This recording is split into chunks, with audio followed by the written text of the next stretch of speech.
नमस्कार दोस्तों, स्वागत है आपका एग्रीकल्चरल साइंसेज में। मैं आलोक द्विवेदी। आज हम लोग डिस्कस करेंगे शुगर केन कल्टीवेशन पर। यहाँ पर जितने भी इम्पोर्टेंट आपके एस्पेक्ट्स हैं, यानी कि जितने इम्पोर्टेंट फैक्ट्स हैं शुगर केन कल्टीवेशन से रिलेटेड, वो सभी हम लोग यहाँ पर कवर करेंगे। एक एक क्वेश्चन जो एग्जाम में आता है वो सभी यहाँ पर मैं आपको बताऊंगा, ठीक है। तो इसको लास्ट तक देखिए वीडियो, और अपने दोस्तों के साथ जरूर इसको शेयर कीजिए, जिससे कि उनको पता चले कि ऐसी कोई सीरीज चल रही है जो उनके लिए प्रॉफिटेबल साबित हो सकती है। तो चलिए हम लोग अपना जो है सेशन स्टार्ट करते हैं। एक और इम्पॉर्टेंट बात मैं आपको ये बताना चाहता हूँ कि फंडामेंटल्स ऑफ एग्रीकल्चर जो वॉल्यूम 1 है आपकी, यानी कि जो अरुण कात्यायन की बुक है, उसी की सीरीज है ये, और जिसमें कि इस समय हम लोग चैप्टर 8 पर हैं। किस पे? चैप्टर 8 पर हैं, क्रॉप प्रोडक्शन के अंदर।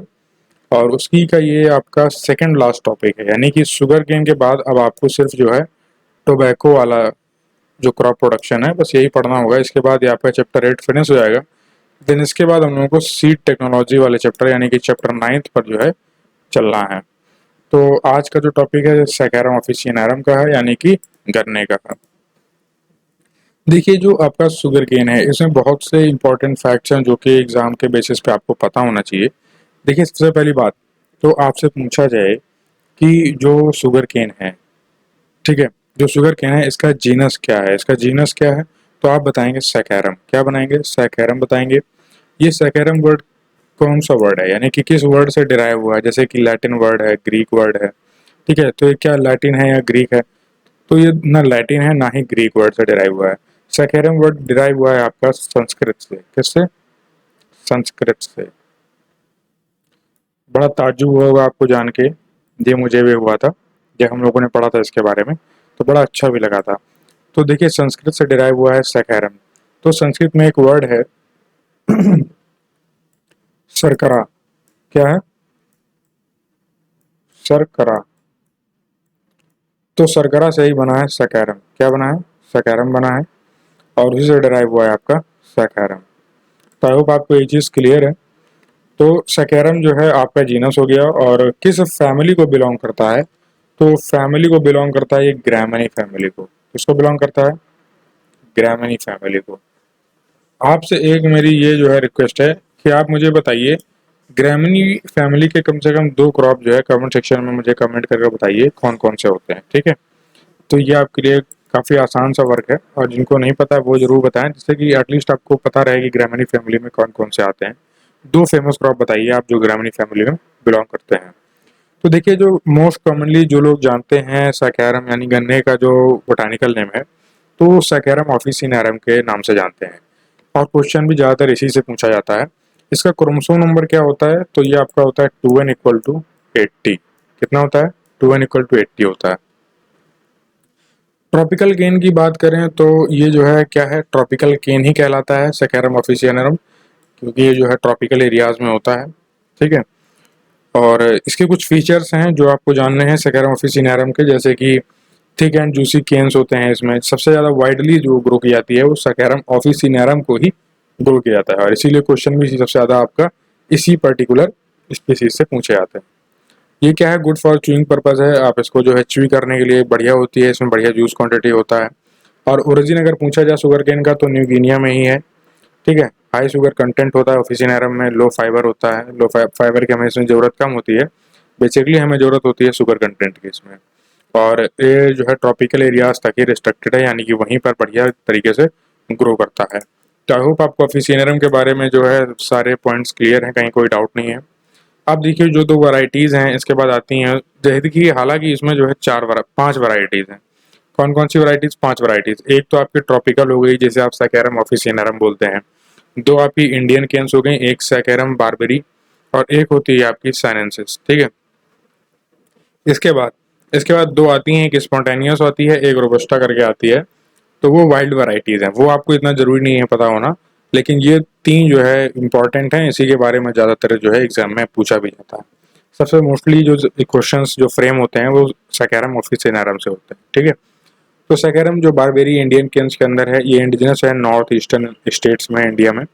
इसकी क्या होती है? शॉर्ट होती है एंड थिन स्टॉक्स होती हैं, यानी कि छोटा होता है हाइट में, और जो मोटाई होती है इसके गन्ने की वो थोड़ा पतली होती है, ठीक है। अर्ली मेच्योरिटी है, जल्दी तैयार हो जाती है। मीडियम सुक्रोज कंटेंट इसमें पाया जाता है, तो इसलिए ये सारे कारण हैं जिसकी वजह से इसको ज़्यादा वाइडली कल्टिवेट नहीं किया जाता है। सैकरम साइनेंसिस में क्या है कि ये भी इंडियन केन है और नॉर्थ ईस्टर्न इंडिया में ही ज़्यादातर पाई जाती है, बेसिकली पाई जाती है, कल्टिवेट की जाती है वहीं पर। और लॉन्ग है, मतलब हाइट इसकी ऊंची होती है, लेकिन जो स्टॉक है वो थिन होती है। तो अगर स्टॉक थिन है तो सुक्रोज कंटेंट आपको लो मिलेगा, यानी कि जो जूस है वो कम मिलेगा, तो इसलिए भी इसको ज़्यादा कल्टिवेट नहीं किया जाता है। अर्ली मेच्योरिटी वाली क्रॉप भी है, ठीक है। वैरायटी कौन सी है? अर्ली मेच्योरिटी की है। तो अर्ली मेच्योरिटी के अंदर आपकी सैकरम साइनेंस आ गई और सैकरम बारबेरी आ गई, ठीक है। नेक्स्ट बात करें जनरल इन्फॉर्मेशन, क्या क्या शुगर केन के बारे में आपको पता होना चाहिए।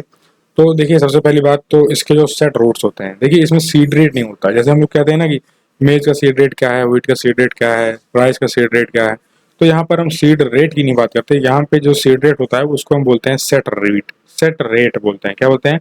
Set rate. क्योंकि यहाँ पर जो है गन्ने का एक पोर्शन, यानी कि ये हो गए नोड्स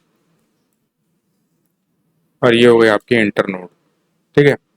यहाँ पर होती है आपकी बड, यहाँ पर एक बड होती है और यहीं से जो है आपका प्लांट जो है स्टेम यानी कि राइज होता है। तो यहाँ पर होती है आपकी ये जो टेम्परेरी रूट है, रूट प्राइमोर्डिया जो है यहाँ से बनती है आपकी। तो इस तरीके से जो है चीज़ें होती हैं इसमें। तो सेट रूट्स क्या होती हैं? टेम्परेरी होती हैं। और सेट रूट्स किसको बोलते हैं? अब ये जो यहाँ से बड से निकली हुई हैं रूट्स, यहाँ से जो बनी है, देखिए जो रूट्स जो डेवलप होती हैं गन्ने के जो सेट है उसमें से, वो 24 आवर्स में हो जाती है। यानी कि मॉइस्चर जैसे ही इसको मिला तो इसके अंदर से जो जड़ें हैं गन्ने की, वो जनरेट हो जाती हैं। 24 घंटे के अंदर जड़ उत्पन्न हो जाती हैं, किसके? गन्ने के सेट से। और इसको हम बीज नहीं बोलते हैं, इसके सेट बोला करते हैं। गन्ने के जो बीज होता है, बेसिकली उसको बीज नहीं, उसको सेट बोला जाता है। तो वहाँ से 24 घंटे में जो है, जैसे उसको मॉइस्चर नमी मिलती है, उस सेट को जैसे जमीन में हम उसको लगा देते हैं, तो 24 घंटे के अंदर उसमें से जो है उसकी रूट्स यानी कि जड़ उसमें से उत्पन्न होने लगती हैं। और ये जो जड़ होती हैं टेम्परेरी होती हैं। इसके बाद क्या होता है, इसकी जो मेन जो जड़ होती है उसको बोलते हैं हम सूट रूट। क्या बोलते हैं? सूट रूट बोलते हैं। यानी कि ये जैसे मान लीजिए यहाँ पर थोड़ा सा छोटा हो जाएगा एरिया, एक बड़ा एरिया लेते हैं, यहाँ पर फिर से बनाते हैं। तो ये आपका यहाँ पर हो गया नोड और ये आपका इंटर नोड हो गया पूरा यहाँ से यहाँ तक। ये जो है आपका यहाँ पर बड है, ठीक है। ये क्या है? नोड है, एन यहाँ डिनोट कर देता हूँ मैं। और ये जो पूरा पोर्शन है ये आपका इंटर नोड है, यहाँ पर आई एन, ठीक है। और यहाँ पर ये आपकी बड है। तो यहाँ से क्या होगा, बड से आपका यहीं से निकलेगा रूट प्राइमोर्डिया है, यहीं से आपका जो है ये सेट्स यानी कि टेम्परेरी रूट निकलेगी, सेट रूट जिसे आप बोलेंगे। और फिर यहीं से ये आपका जो स्टॉक है ये यहाँ से ऊपर की ओर बढ़ेगा इस तरीके से। और फिर इसमें जो है नोड बनेगी, फिर इंटर नोड बनेगा, ठीक है। फिर एक इंटर नोड बनेगी, फिर इंटर नोड, और इसी तरीके से बढ़ता जाएगा। और यहाँ पर जो है ये पैनिकल यहाँ पर क्रिएट हो जाएगा और यहीं से जो है लीफ इसकी ऐसे निकली होंगी, ठीक है। तो समझने के लिए इतना डायग्राम काफ़ी है। तो क्या होगा कि जो सेट रूट्स हैं, ये आप यहाँ पर सेट रूट्स हैं, क्या है? ये जो पोर्शन दिख रहा है आपको, ये सेट रूट्स है। अब मैं एक बार कलर चेंज कर लेता हूँ तो आपको जो है समझने में आसानी होगी। अब यहाँ पर देखिए क्या है कि यहाँ से ये कुछ ऐसे जो है यहाँ पर रूट्स तैयार होती हैं, यानी कि ये अनब्रांच रूट्स होते हैं। यानी कि ये ब्रांच जो है सीधी सीधी ऐसे निकली होती हैं रूट्स, इनमें कोई जो है यानी कि ये जैसे निकला हुआ है एक रूट, तो इसके बगल से ऐसा नहीं निकलेगा, ये जो है सिंगल ही जो होती है, अनब्रांच होती है। तो यहाँ से इस तरीके से जो निकलती हैं इनको बोलते हैं हम सूट रूट्स। और यही इनको जो है ये परमानेंट रूट्स होती हैं, ये जो है गायब नहीं होती हैं, बल्कि ये जो है गायब हो जाते हैं। रूट्स इसमें इतना जो है नहीं रहती हैं, बाद में आप इसको उखाड़ेंगे कभी गन्ने के पेड़ को तो ये वाली रूट्स आपको दिखेंगी, ये वाली रूट आपको इतना खास नहीं दिखेंगी, ठीक है। और यही जो है इसको एंकरेज प्रोवाइड करती हैं। और ये जो इसका इन्फ्लोरेसेंस होता है, एक बार जो है फिर चेंज कर लेते हैं कलर हम। तो ये जो इसका इन्फ्लोरेसेंस है कहाँ पर, ये जो आपको इन्फ्लोरेसेंस दिख रहा है यहाँ पर, ये इसी को हम बोलते हैं ओपन पैनिकल। क्या बोलते हैं? ओपन पैनिकल बोल देते हैं या फिर एरो बोल देते हैं। और इसका जो प्रोसेस है, जिस समय ये एरो निकल रहा होता है, उस प्रोसेस को हम एरोविंग बोलते हैं। क्या लगाते हैं? इसके अंदर ING लगा दीजिए, तो इस प्रोसेस को आप बोलेंगे एरोविंग, ठीक है, जब इसका इन्फ्लोरेसेंस आ रहा होता है। देखिए 1979 से ब्राज़ील फर्स्ट रहा है प्रोडक्शन के मामले में और एरिया के मामले में, कल्टीवेशन के शुगर केन के। और इसी तरीके से जो हिस्ट्री है वो आज भी चली आ रही है आपकी, ठीक है। तो इसमें क्या है, ब्राज़ील पहले नंबर पे है, फिर इंडिया है, फिर क्यूबा है, फिर चाइना है। करंटली बताइए जो है, अच्छा इसमें बताइए कि कौन सा स्टेट आपका सबसे ज़्यादा शुगर केन प्रोड्यूस कर रहा है, ठीक है। और अपने इंडिया में सबसे ज़्यादा अगर पूछा जाए कि कौन सी इंडस्ट्री है, यानी कि किसकी मिलें हैं, तो शुगर केन मिल है आफ्टर कॉटन टेक्सटाइल, यानी कॉटन इंडस्ट्री के बाद जो कॉटन टेक्सटाइल्स है, उसके बाद जो आपकी दूसरे नंबर पर जो इंडस्ट्री यानी कि फैक्ट्रियाँ खुली हुई हैं वो शुगर मिल्स हैं। कौन सी हैं? शुगर मिल्स हैं। तो कॉटन मिल के बाद शुगर मिल्स है दूसरे नंबर पर। और ज़्यादातर जो शुगर एक्सट्रैक्ट किया जाता है, इसको यहाँ पर तो जो शुगर जो एक्सट्रैक्ट किया जाता है वो शुगर केन से है, शुगर बीट से है, सॉर्गम से है और शुगर पाम। ये जो आपकी 4 क्रॉप हैं, यहाँ से आपको शुगर एक्सट्रैक्ट होता है। बट सबसे ज़्यादा कहाँ से होता है? तो शुगर केन से होता है। लेकिन शुगर बीट में कंटेंट ज़्यादा पाया जाता है सुक्रोज का, ये भी बहुत इंपॉर्टेंट फैक्ट है। तो जनरल इन्फॉर्मेशन और क्या इसके बारे में जानना आपको जरूरी है, वो ये है कि शुगर मिल्स उत्तर प्रदेश में सिर्फ 105 है, महाराष्ट्र में 99 में है। टोटल पूछा जाए तो 400 शुगर मिल्स है पूरे भारत में। और इसमें एक और इम्पॉर्टेंट बात ये है कि जो इमेच्योर क्रॉप्स है वो क्या है, बेटर जर्मिनेशन प्रोवाइड करता है। ऐसा कैसे? ऐसा इसलिए क्योंकि नाइट्रोजन जो सब्सटेंस है, ग्लूकोज है, वो हायर होता है इन क्रॉप। इसीलिए जो अपर 1/3 पार्ट होता है केन का, उसको हम लोग यूज़ करते हैं किसके लिए? प्लांटिंग के लिए। तो जो हाईएस्ट प्रोड्यूसर जो शुगर यूनिट्स हैं अपने इंडिया में, उसमें जो स्टेट आता है नंबर 1 पे वो है महाराष्ट्र। यहाँ पर कम से कम 10.04 टन पर हेक्टेयर जो है शुगर यहाँ पे आपको प्रोड्यूस होता है। और जो तमिलनाडु है वहाँ पर 9.0 टन पर हेक्टेयर आपको मिल जाता है शुगर केन, ठीक है।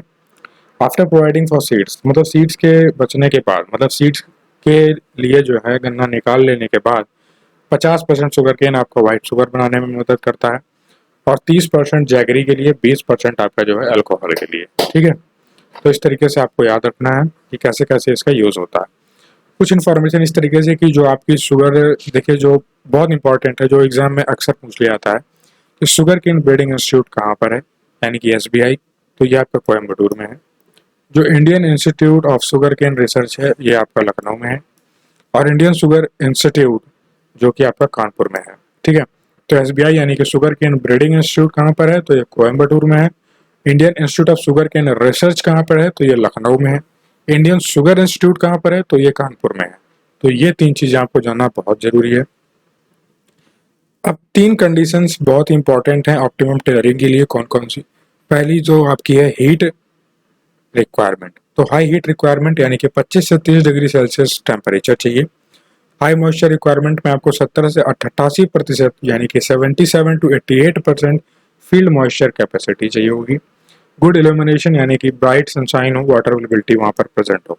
तो ये कुछ इंपॉर्टेंट फैक्ट है जो कि आपको इसके अंदर याद करना है। कुछ और इन्फॉर्मेशन जैसे कि जो शुगर केन है इसका as a source of energy भी हम इसको प्रोड्यूस यूज़ में ले रहे हैं। जैसे कि कंट्री ब्राज़ील है, तो ये क्या कर रही है, 80% पेट्रोल में 20% जो है अल्कोहल मिक्स कर रही है। जो अल्कोहल बना है किससे? शुगर केन से, उसके मोलेसेस से। तो ये जो कंबाइन करके जो बना प्रोडक्ट उसे हम लोग बोलते हैं गैसोहोल। और इसी का यूज़ करके मोटो ऑटोमोबाइल्स को रन कराया जा रहा है ब्राज़ील में। तो sugarcane as a source of energy भी साबित हुआ यहाँ पर। हायर डोज अगर नाइट्रोजन का हम लोग डालते हैं तो शुगर कंटेंट शुगर केन में क्या होता है, डिक्रीज हो जाता है। तो आई होप आपको ये चीज़ क्लियर है, कोई डाउट नहीं है। 4 डिस्टिंक्ट फेज होते हैं शुगर केन के। पहला जर्मिनेशन फेज, दूसरा फॉर्मेटिव स्टेज, तीसरा ग्रैंड फेज और चौथा मैच्योरिंग फेज। तो जो जर्मिनेशन फेज है ये आता है लगभग आपका प्लांटिंग के स्टार्ट में, यानी कि 2 महीने बाद आपको में दिख जाता है जर्मिनेशन फेज। वहीं अगर बात करें तो जो आपका लगभग 3 महीना या इस तरीके से कह लीजिए कि आपका लगभग 4 महीना, 3.5 से 4 महीने का जो समय रहेगा प्लांटिंग के बाद वाला, ठीक है, वो आपका फॉर्मेटिव स्टेज होता है। क्या होता है? फॉर्मेटिव स्टेज होता है। यहाँ पर क्या होता है, मैक्सिमम वाटर की जरूरत पड़ती है हमें यहाँ पर, ठीक है। मैक्सिमम वाटर की जरूरत पड़ती है हमें प्लांट को देने के लिए, यानी कि शुगर केन प्लांट को मैक्सिमम वाटर की जरूरत होती है फॉर्मेटिव स्टेज में, यानी कि लगभग 4 महीने के बाद, ठीक है।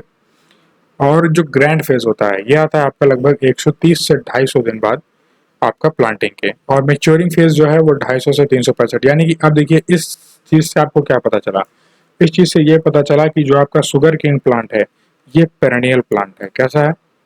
पेरेनियल है, ठीक है। यानी कि ये जो है ना इसको 1 सीजन चाहिए ना 2 सीजन चाहिए, बल्कि 3 सीजन वाला प्लांट है ये। कैसा है? 3 सीजन प्लांट है, पूरे साल भर जो है ये उगता है। नेक्स्ट बात करें तो मेथड्स ऑफ प्लांटिंग हम लोग नेक्स्ट जो है अपने सेशन में डिस्कस करेंगे, अदरवाइज बहुत ज़्यादा हो जाएगा आपके लिए इसको याद रख पाना। तो स्मॉल स्मॉल पोर्शंस में इसको डिवाइड करके चलते हैं, जिससे कि आपको क्लियरली पता चले हर चीज़ें, कहीं पर कोई डाउट ना हो। और यहाँ तक अगर कोई टॉपिक क्लियर नहीं है तो आप मुझसे पूछ सकते हैं बिना किसी डाउट के। और वीडियो को आप मैक्सिमम अपने फ्रेंड्स के साथ शेयर करिए, लाइक करिए, जिससे कि आपको और आपके फ्रेंड्स को कोई प्रॉब्लम ना हो किसी भी टॉपिक को समझने में, और अपना देश बढ़िया तरीके से डेवलप करे, डेवलपमेंट करे, यही आपसे कहना चाहेंगे। सो थैंक यू गाइज, जय हिंद, जय भारत। नेक्स्ट लेक्चर में डिस्कस करेंगे methods of planting. Thank you.